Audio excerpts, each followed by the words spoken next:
Hello students. पिछले video में मैंने एक्सप्लेन किए थे chapter electricity class 10 science NCERT exercise question number 1 से लेकर 4 तक। इस वीडियो में मैं एक्सप्लेन करने वाला हूँ क्वेश्चन नंबर 5 एनसीईआरटी एक्सरसाइज। तो सबसे पहले क्वेश्चन को समझते हैं। क्वेश्चन में दिया गया है कि कॉपर वायर है और जिसका डायमीटर है 0.5 मिलीमीटर, यानी कि ये कॉपर वायर है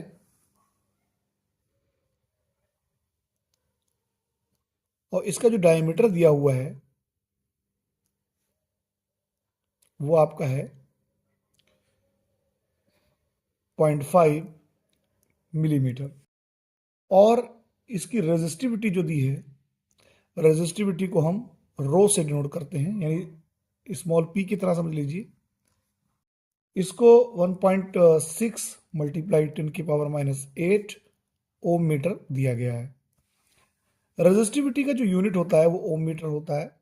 और एक बात और समझते चलिए कि रेजिस्टिविटी सिर्फ मटेरियल पर डिपेंड करती है और टेम्परेचर पर, यानी रेजिस्टिविटी फिजिकल डायमेंशन यानी लेंथ, क्रॉस सेक्शनल एरिया पर डिपेंड नहीं करती है, ओनली टेम्परेचर और मटेरियल पर डिपेंड करती है। तो ये गिवन है। ये कह रहे हैं what will be the length of this wire. Wire जो है इसकी लेंथ पूछ रहे हैं, क्या होगी? टू मेक इट्स रेजिस्टेंस 10 ओम, यानी इसकी लेंथ क्या होगी कि वायर का जो रेजिस्टेंस है वो 10 ओम हो जाए। फिर इसी में क्वेश्चन इसके साथ में ये भी पूछ रहे हैं कि how much does the resistance change if the diameter is doubled. अगर डायमीटर जो है डबल हो जाए तो क्या रेजिस्टेंस की वैल्यू पर क्या असर होगा, यानी कि रेजिस्टेंस कितना हो जाएगा। तो सबसे पहले इसमें हम लेंथ निकालेंगे। तो फार्मूला है हमारे पास आर, यानी रेजिस्टेंस जो होता है वो इक्वल टू होता है रो एल अपॉन एरिया के। अगर एरिया डायरेक्ट दिया है तो आप यहीं पर एरिया रख सकते हैं, लेकिन इन्होंने एरिया की बजाय डायमीटर दे दिया है, तो यहाँ पर R equal to rho L और एरिया की जगह हम रख सकते हैं पाई आर स्क्वायर।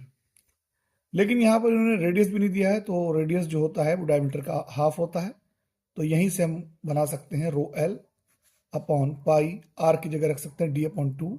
तो डी अपॉन टू का स्क्वायर यानी डी स्क्वायर अपॉन 4 और 4 ऊपर आ जाएगा। तो यानी कि ये इतने फार्मूले जो है रेजिस्टेंस के बन जाएंगे। लेकिन हमें निकालनी है लेंथ, तो लेंथ के टर्म्स में निकालना पड़ेगा। तो हम फार्मूला ये वाला ले लेते हैं, R equal to 4 rho L upon pi D square. तो लेंथ को यहीं रहने दें, ये हो जाएगा length equal to R pi D square upon 4 rho. अब इसकी वैल्यू पुट करेंगे। वैल्यू पुट करने से पहले हमें यह देखना होगा कि सारी जो वैल्यूज हैं वो ऐसा यूनिट में गिवन है कि नहीं। तो यहाँ पर जो डायमीटर है वो ऐसा यूनिट में नहीं गिवन है, तो इसको हमें ऐसा यूनिट में बदलना पड़ेगा। तो इसके लिए हम 10⁻³ से मल्टीप्लाई कर दें या 1000 से डिवाइड कर दें। तो ये हो जाएगा d इक्वल टू 0.5 अपॉन 1000 या सीधा सीधा 0.5 मल्टीप्लाई 10⁻³ मीटर। क्योंकि यहाँ पर जो है जब मिलीमीटर को मीटर में बदलते हैं तो 1000 से डिवाइड करते हैं, और 1000 का मतलब होता है 10⁻³ बार मल्टीप्लाई, तो 10⁻³ जो ऊपर जाके 10⁻³ बन जाएगा। अब यहाँ पर हम वैल्यू पुट करेंगे, तो L इक्वल टू हो जाएगा, R यहाँ पर गिवन है 10 मल्टीप्लाई। यहाँ पर एक चीज़ और समझ लीजिए, पाई की वैल्यू हमें 3.14 रखनी होती है, लेकिन अगर 22/7 भी हम वैल्यू रख सकते हैं। लेकिन अगर 22/7 यानी 7 से कोई भी नंबर डिवाइड नहीं हो रहा है, तो उस कंडीशन में आप फिर से 14 रख सकते हैं। फिलहाल हम यहाँ पर 22/7 ही इसकी वैल्यू अभी रखेंगे। 22/7 मल्टीप्लाई डी की जगह रखेंगे हम 0.5 मल्टीप्लाई 10⁻³ स्क्वायर अपॉन 4 और रो की वैल्यू है 1.6 मल्टीप्लाई 10⁻8। अब यहां पर इसको सॉल्व करते हैं।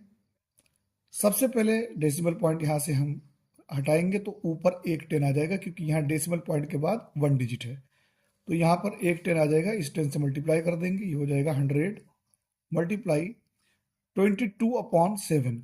तो यहाँ पर देखिए, अगर हम 7 को यहाँ नीचे भी लाएं तो कोई नंबर डिवाइड नहीं हो रहा, तो सीधा सीधा इसको 3.14 ही यहाँ पर रख लेते हैं। मल्टीप्लाई 0.5 का स्क्वायर का मतलब है कि 0.5 को 2 बार मल्टीप्लाई करें, तो 5 5 ज़ा 25 और डेसिमल पॉइंट के बाद 2 डिजिट आएंगे, एक यहाँ और एक यहाँ, तो टोटल 2 डिजिट, यानी ये आ जाएगा 0.25 मल्टीप्लाई 10⁻³ का स्क्वायर, पावर की पावर मल्टीप्लाई होती है, तो ये हो जाएगा 10⁻³ का स्क्वायर यानी 10⁻6 अपॉन ये हो जाएगा 4 मल्टीप्लाई 16। ये 10⁻8 हम ऊपर लाएंगे तो ये हो जाएगा 10⁻+8। अब यहां पर देखिए 100 से मल्टीप्लाई करें अगर हम 3.14 को, तो यहां पर अभी हम देख लें कि जैसे हमने मान लिया कि यहां पर कोई भी चाहे तो 0.25 को कर लें या 3.14 को कर लें। चलिए हम 25 को ही कर लेते हैं। तो यहाँ डेसिमल पॉइंट के बाद 2 डिजिट हैं, तो अभी हम ये मान लेते हैं कि कोई डिजिट, कोई भी डेसिमल पॉइंट नहीं है, तो 25 1 ज़ा 25, तो ये हो जाएगा 25 100। अब यहाँ देख लें डेसिमल पॉइंट के बाद 2 डिजिट हैं, तो यहाँ पर डेसिमल पॉइंट के बाद 2 डिजिट लगा देंगे। मल्टीप्लाई 3.14 और मल्टीप्लाई यहाँ पर 10⁻6 है और उधर 10⁸ है, तो यहाँ पर बचेगा 10⁻2 प्लस में, क्योंकि यहाँ माइनस है, क्योंकि पावर मल्टीप्लाई में ऐड होती है, तो यहाँ पर इसका मतलब हो जाएगा 10⁸ - 6 यानी 10⁻2 यानी सिंपल 100 अपॉन 4 × 16। अब यहाँ 100 से अगर हम मल्टीप्लाई कर दें 3.14 को, तो ये हो जाएगा 25 मल्टीप्लाई यहाँ पर हो जाएगा। अभी यहाँ पर फिर मान लें कि डेसिमल पॉइंट नहीं है, तो 314 1 ज़ा 314 और 2 0 आ जाएंगे, तो ये हो जाएगा आपका 314 0 0। अब डेसिमल पॉइंट के बाद 2 डिजिट हैं, तो लास्ट यानी कि राइट साइड से 2 डिजिट पहले यहाँ पर लगा देंगे डेसिमल पॉइंट, तो ये हो जाएगा 314 अपॉन 4 मल्टीप्लाई 16। अब यहाँ पर हम इसको सॉल्व करेंगे, तो यहाँ पर काट लेते हैं इसे, जितना भी कट सकता है। 2 2 ज़ा 4, 2 1 ज़ा 2 और ये 2 5 ज़ा 10, 2 7 ज़ा 14। अब यहाँ पर कुछ भी नहीं कट रहा है, तो 25 और 157 को मल्टीप्लाई करें और 16 2 ज़ा 32 और इसको डिवाइड कर दें। तो जब इसको सॉल्व करेंगे तो हमारा जो आंसर आएगा 122.65 मीटर, ये हमारी लेंथ आ जाएगी। अब इसमें जो दूसरा क्वेश्चन है, इसी में जो क्वेश्चन का पार्ट है जो पूछ रहे हैं कि अगर डायमीटर को डबल कर दिया जाए तब क्या होगा। तो डायमीटर डबल करने पर देखते हैं कि रेजिस्टेंस कितना हो जाएगा। तो डायमीटर को अगर हम डबल करेंगे, जैसे कि डायमीटर दिया हुआ था 0.5 मिलीमीटर, और अब हम इसको डबल कर देंगे तो d = हो जाएगा 2 5 ज़ा 10 यानी कि डेसिमल पॉइंट का 1 डिजिट, तो 1.0 मिलीमीटर। सीधा सीधा इसको लिख लेंगे 1 × 10⁻³ मीटर, क्योंकि मीटर में बदलने के लिए हमें 10⁻³ से मल्टीप्लाई करना होता है। अब रेजिस्टेंस देख लेते हैं कितना हो जाएगा, तो फार्मूला वही लगाएंगे, R = L अपॉन एरिया। और एरिया जो है वो डायरेक्ट नहीं दिया है, तो L हम निकाल चुके हैं, L पाई R स्क्वायर = L, R भी नहीं दिया, डायमीटर दी है, तो पाई जो रेडियस होती है वो डायमीटर की हाफ होती है, तो d² अपॉन 4 आ जाएगा ऊपर, तो यहाँ निकाल लेंगे R = 4 मल्टीप्लाई जो हमारा दिया हुआ है वो है 1 पॉइंट, क्योंकि वो चेंज नहीं होगा, रेजिस्टिविटी चेंज नहीं होती है, 10⁻⁸ और लेंथ जो हमने भी निकाली वो हमारी थी 122.65। तो सीधा सीधा राउंड ऑफ करके हम 7 ले लेते हैं और अपॉन पाई की जगह हम ले लेते हैं 3.14 और डी स्क्वायर की जगह 10⁻³ का स्क्वायर। अब इसको हम सॉल्व कर लेते हैं। तो यहाँ डेसिमल पॉइंट हटाएंगे, एक डिजिट यहाँ पर डेसिमल पॉइंट के बाद एक डिजिट है और इधर भी एक डिजिट है, तो 2 डिजिट ये बराबर हट जाएंगे और तो ये हो जाएगा r = 4 × 16 × 10⁻⁸ मल्टीप्लाई 1227 और 314 मल्टीप्लाई 10⁻³ का स्क्वायर यानी 10⁻⁻6।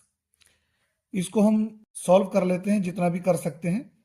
2 2 ज़ा 4, 2 1 ज़ा 2, 2 5 ज़ा 10, 2 2 ज़ा 1 मिनट, 2 2 ज़ा 4, 2 1 ज़ा 2, 2 5 ज़ा 10, 2 7 ज़ा 14, ये कट गया।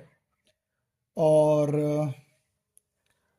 अब ये नहीं कट पाएगा, तो r = हो जाएगा 16 2 ज़ा 32 मल्टीप्लाई 10⁻⁻8 है और ये ऊपर जाएगा तो हो जाएगा 10⁻+6 और -8 में से +6 जाएगा तो सीधा सीधा बचेगा 10⁻⁻2 1227 अपॉन 157। अब इसको हम जो है जब सॉल्व करेंगे तो हमारे पास जो वैल्यू आएगी 2.5 ओम। तो यानी जब हम रेडियस को 2 टाइम्स कर देंगे तो रेजिस्टेंस की वैल्यू 2.50 ओम हो जाएगी। तो उम्मीद है कि आपको ये क्वेश्चन समझ में आया होगा। अगले वीडियो में हम नेक्स्ट एनसीईआरटी के क्वेश्चन को सॉल्व करेंगे और कुछ प्रीवियस ईयर के क्वेश्चन पेपर को भी जो है सॉल्व करके और उस पर वीडियो बनाएंगे। Thank you.